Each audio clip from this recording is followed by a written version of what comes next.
Hello, you fellow musicians and gamers out there. This is Clarinetgamer here, and I am back with part 12 of my Let's Play of Resident Evil 7.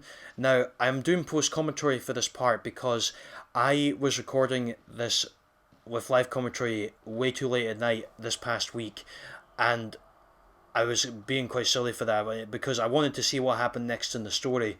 And the reason why I wanted to carry on so badly was because I actually didn't realise that note that I had read in the last part, which read "You're next" on it, it actually had the passcode to get into that door, and I didn't even realise that, so I was being a bit silly for that reason, so... This is a test of skills, so no cheating.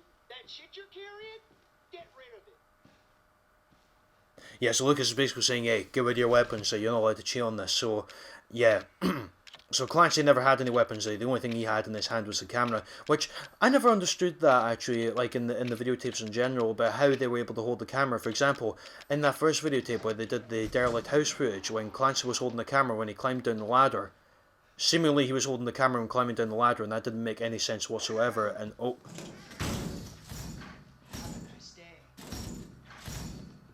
yeah, I was trying to get out of here. Lucas just locked me in. He actually just appeared randomly. I don't think I was supposed to see that. Like, he appeared out of the blue randomly. I had turned around quickly to see what had happened because I heard somebody approaching. As you can see, yeah, we're about to do the same puzzle again from the last part. So I know what to do here. At least I think I knew what I was doing here. I don't know why. I tried to burn down the rope first for getting into the door, but seemingly that didn't work. What I forgot to realise was I was needing to go through that room where the sprinklers were, and everything would be fine. Like that. So now Lucas will explain everything again.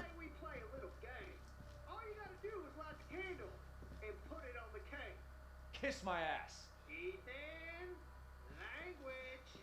There are children in the building. Somewhere. I think. I'm not sure anymore. I don't know why. I always like Lucas's character in this. Now I stood back away from the hob for quite a good reason, and it was because of this. Yeah, I thought that the hob was actually going to explode when I was going to light the candle here, but it didn't, thankfully. So now I'm able to burn that rope down. Like that, so I can get in that door, and now I can actually put the loser password in again. And we're having fun popping balloons like usual, guys. Yay! Fun popping balloons. So anyway, time to put in the password, which is loser. Yes, I know, I'm a loser for figuring this stuff out. Yeah, I know, bad jokes for the win. But anyway, yeah, that's what the password was from the last part, loser. If we go in again, the same valve will be right here. So we need that to put the sprinkler system once again. And I'm just to warn you guys, actually, there were some cuts that I made here in this part which might be a little bit bad, which I do warn you guys right now. It's just I had to make some cuts to this part so that way I won't be able to, so that way I won't commentate over the parts where I'm stuck at, so that way it looks a little bit more professional. So anyway, it's all dark again, and it's time to put the candle on the cake again. And you know what's about to happen next. I can't move, and boom, yes, the cake explodes again. However, there's no gasoline on the floor, which means I can't die. And I don't die, Lucas, and he just drops a time bomb to try and kill you, so I've got to try and get the plank off this wall and just throw that time bomb in there. Throw that stick of dynamite or the time bomb in there, and then I just run out of the room and wait for that to explode. And also, just to warn you guys as well, I probably won't be commentating for the last 4 to 5 minutes because I will let the cutscenes speak for themselves. So what I'll do is I'll stop the recording about where there's major cutscenes that happen at the end of this part. So I'm going to stop the voiceover tool. I'm using a voiceover tool on Pinnacle Studio because I was originally about to do this with Arcsoft Showbiz software, but it kept crashing on me and I couldn't do the commentary. So I figured this would be a better option, and I hope this doesn't crash when I do this. So, as I save the game here, I'm hoping this doesn't crash when I do this, because if it does, I may need to just upload this without any commentary and just give an explanation at the beginning of the part saying, hey guys, I tried doing commentary over this for a couple of reasons, because my live commentary, I was too late on doing it, and the post commentary wouldn't work because the programs kept crashing. But so far, this seems to be going very well, and I hope it doesn't. I don't jinx that when I say that. So now it's time to get my weapons back from this green box. Just get everything back out here.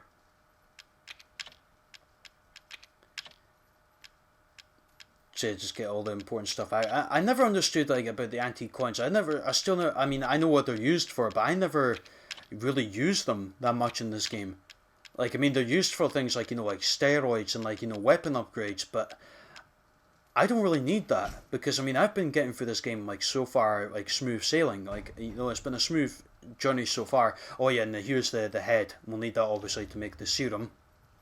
So we found that, and now it's time to view another important cutscene here. Mia! Mia! She's alive. Boy, where are We're just beyond the pier, outside that room. Hurry. Wait a minute. Ethan! The fuck do you want? You? Dead? Guess that's not the cards. Not yet. Lucky me. Look, unless you have any more surprises up your sleeve, I suggest you... Now that would be telling, Ethan. And I don't do spoilers. Dick. Well, you can't blame him, Ethan. I mean, he doesn't do spoilers. I mean, I don't want spoilers either for what's about to happen now. Yeah, I'm just pretending to, like, you know, go along with it. I know this is post-commentary. Yeah, this is where I made the first cut because I was struggling on where to go next. And yeah, this cut was a lot more transitional when looking at this. So this is what I needed to do. I needed to use the crank here to get the bridge up or get another platform up. And for some reason I was struggling at this. And I don't know why. I honestly have no clue why I was struggling at this, and it really annoyed me. So, yep, and we're going to be getting to Mia and Zoe in just a few seconds. Now, I'm cautiously walking along this pier here because I have a feeling that something might jump out at me. See, that's what I like about Resident Evil 7, because it makes you really paranoid. Like, the paranoia level is up there, which is amazing. Like, that's what this game is done well in. It's done very well to achieve that. Like, you know, the paranoia level's up there when actually, you know, like making the players paranoid. Plus the music for this game as well is amazing. And I'll talk all about this like when I complete the game. I'll do a full in-depth review once I've uploaded all the parts that I'm about to do in the future. So yeah, that should be exciting stuff coming up ahead. So as we go along the pier here, I went into this bit here to get more items, I believe, if I remember correctly. Yeah, there were more items. Now, for some reason now, I don't trust any of the boxes now in this game, but I think now that I passed Lucas's section, I think I can now cut these boxes open safely with the pocket knife. So, I think I'm safe there. And I think the most effective weapon that I've used in this game is probably, arguably in my opinion, the shotgun is the most effective weapon. The flamethrower hasn't really been very effective in my opinion. Maybe because I haven't added all these extra things like, you know, the burner fuel, or, you know, all these extra special additions and features adding to it. I don't know why. Maybe I just wasn't that really good with the flamethrower because of me personally. I took this time as well to combine certain items, like such as like another first aid kit, which I'll need. And the game has given me quite a lot of items and health, quite a lot as well. And I wonder why, because it looked like there was another boss fight coming up. Because usually, and I've noticed this throughout the game as well, if the game gives you a lot of you know, ammo and health, yes, you are about to endure a boss fight. So I'm eagerly anticipating to see what that boss fight is again. Okay, and yeah, we'll use the crank again to drop yet another platform, which will clear the way to the pier boathouse here. So we'll see what happens next as we go back along here. And yep, lo and behold, there's another enemy jumping out at us. Now, I've always been fighting these guys for so long now, and they always remind me for some reason of like the enemies from The Last of Us, like, you know, the infected from The Last of Us, and they kind of remind me of those enemies from the Resistance series, the Chimera aliens. Like the way that they look sometimes, like the facial features. I'm not sure if you guys agree with me. Like if you've played the these games before in Resident Evil 7. If you think it's a good comparison, then please comment down below, because I'll be interested to hear your thoughts on the molded enemies. And I took this time as well to just get rid of these guys who are in my way, just so that they weren't a nuisance. So I'll just take them down like so, and reload my ammo again. And for some reason I thought this guy was still alive. Every time, like, you know, they keep struggling on the ground, I keep thinking that they're still alive. And yeah, I checked behind me to see if there was any more molded. And was I correct? I don't think I was. I mean, I'm pretty sure when I looked back there were molded. Yeah, there was. Yeah, I thought there was. There were more molded coming after me, but I didn't have time to deal with these guys, so I just carried forward. Yep, and there's another molded with 4 legs. And these guys are probably... Oh, whoa, okay, that was a bit of a glitch there. And I decided to guard here because I had a feeling he was going to jump at me like so. Like, these guys are arguably the weakest enemies in the game. Even though they move very fast, they're the weakest enemies in the game.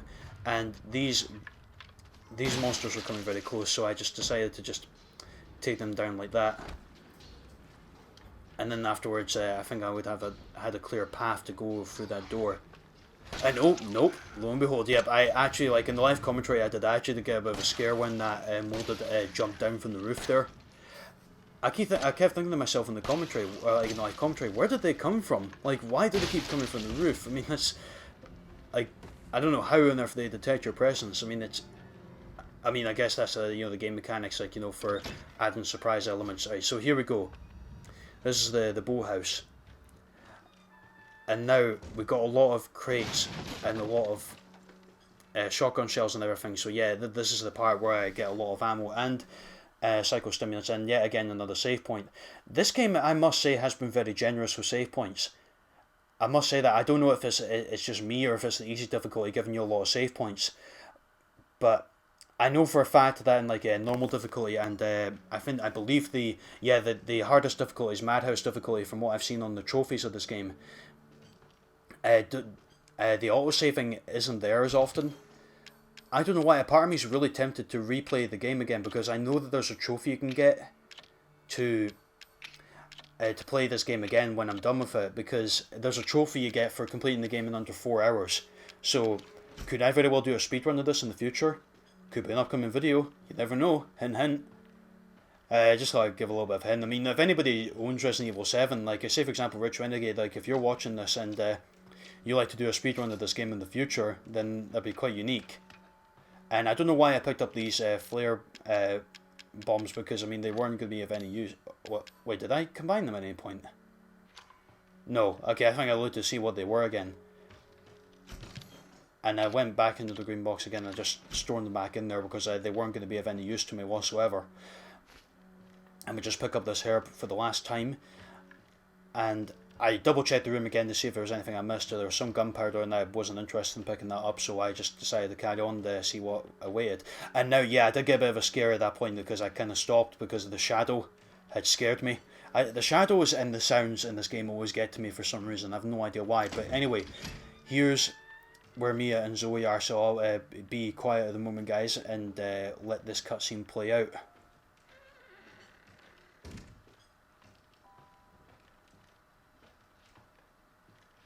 I think I went to Mia here, and yeah, when I went to Zoe eventually, I don't know why, I explored the room. Okay, nothing else, right? Okay, here we go. Not now. We don't have the time. Do you have both ingredients? Right here. There should be enough, right? It would make them fast enough. My father and Lucas aren't far away. He's coming.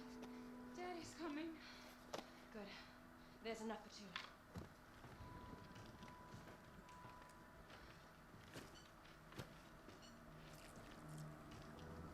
Yeah, we say that Daddy's coming. I was like, oh no, that better not be. Oh. We'll take it through the swamp. But none of us will get very far without the serum. Yeah, I think at that point I was being very paranoid. I didn't take the serum at the moment because I was taking a moment to digest what Mia said. I was like, Jack better not be coming back. Hey, one of those is mine. And look who it is. It is Jack. He has come back as...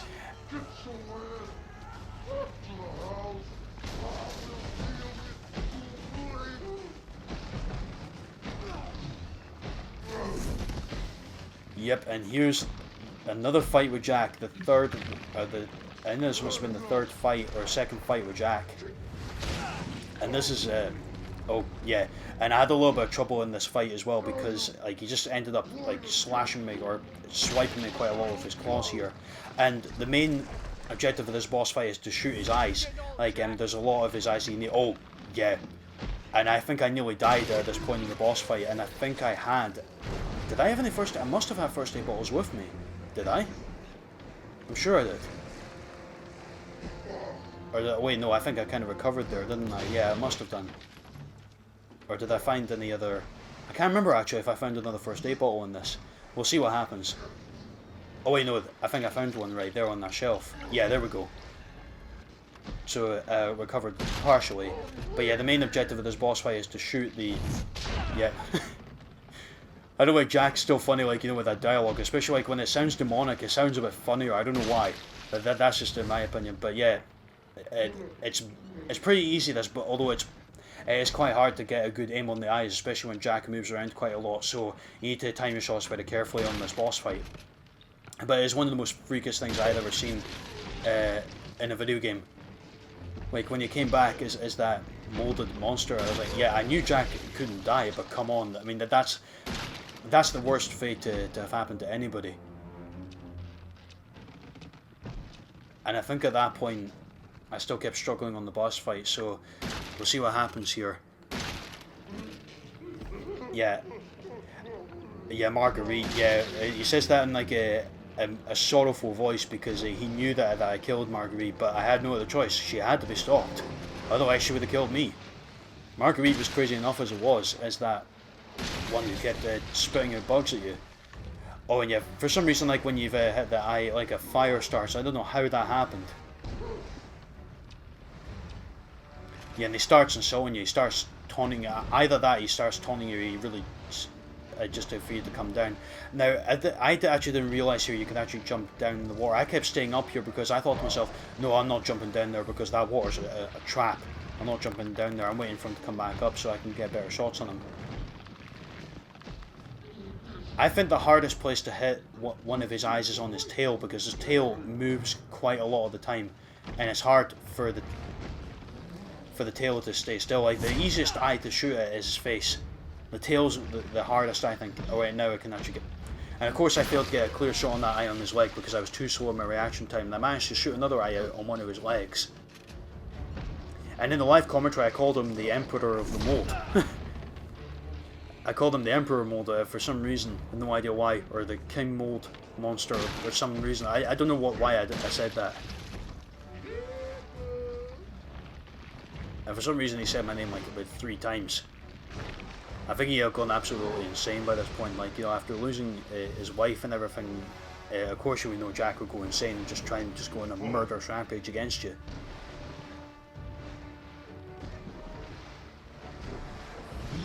So at some point soon, guys, well, in about a few minutes actually, I'll stop recording the commentary here and let the cutscenes speak for themselves. But when I jump down into the water, that's when I'll end the part off, and I'll let the rest of the boss fight just speak for itself, and I'll let the rest of the part speak for itself.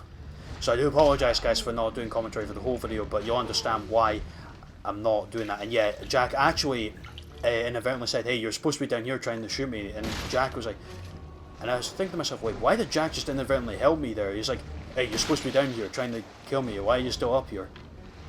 And then eventually, yes, I did manage to get a good shot of his eye on the tail. So that's the best place to hit the tail, is when you're under the water there. Well, not under the water, but when you're in that shallow bit of the water. And luckily I found more shotgun shells to help me out in this boss fight, because I'd run out of ammo at that point, and there was more. Oh, okay, right. Right, he was above me, but this was my opportunity to get more. Oh, okay, right, and I found more ammo again. And what was in here? Some chem fluid.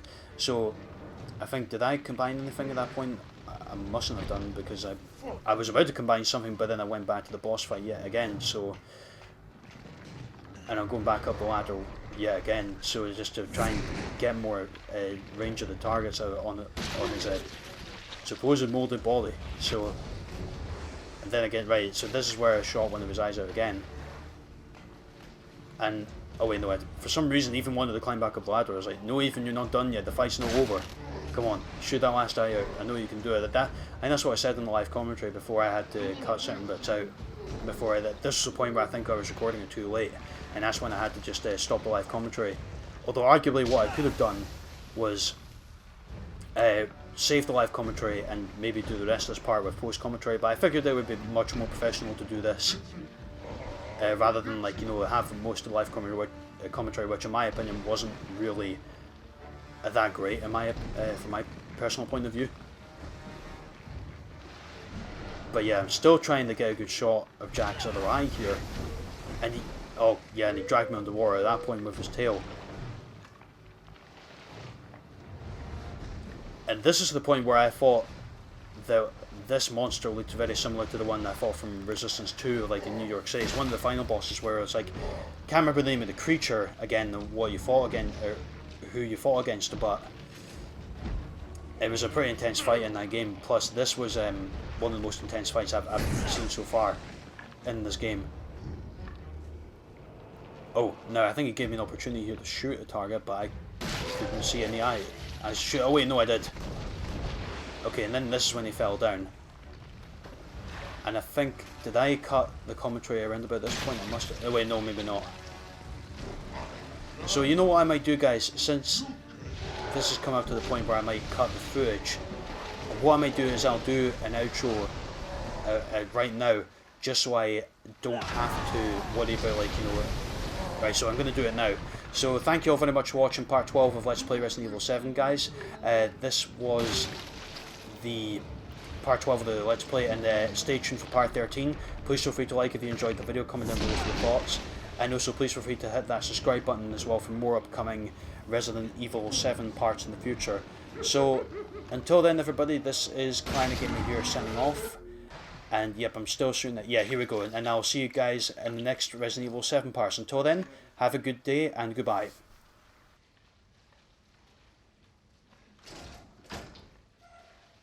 Ethan, this way.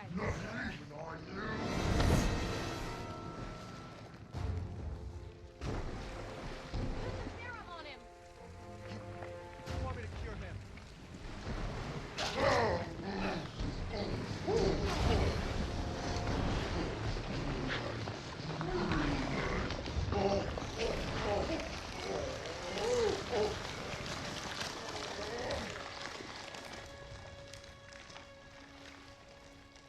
Are you all right?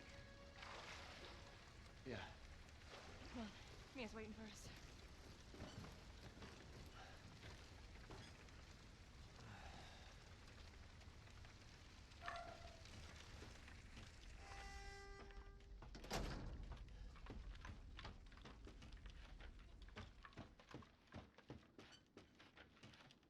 I had to use one of them. There's only one left. There's only one left. There can't just be one left. What the hell are we gonna do now?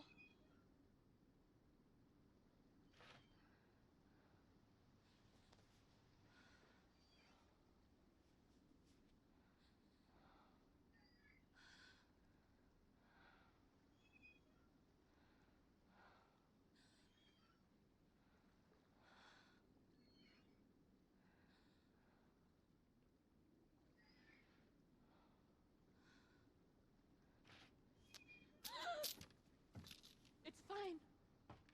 It was foolish thinking I could escape. But Zoe... Go! Both of you just go! Come with us. I'm sure there's someone who can help. This is my home. Apparently I belong here. I'll send help. Don't bother. There won't be anyone left to help!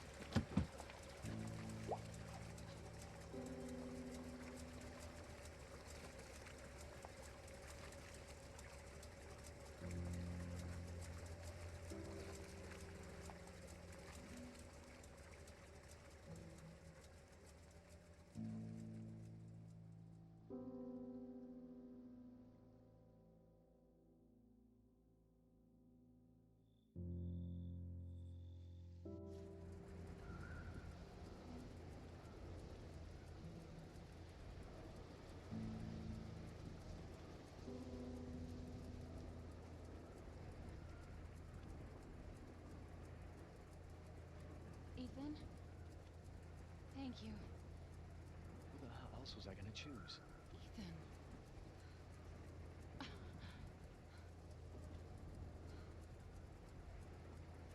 Mia, I know you've been through a lot. We need to talk.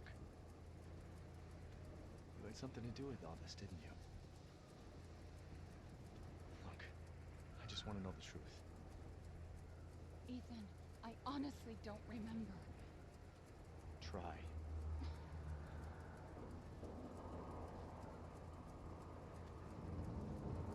Is that the boat? How the fuck did that get here?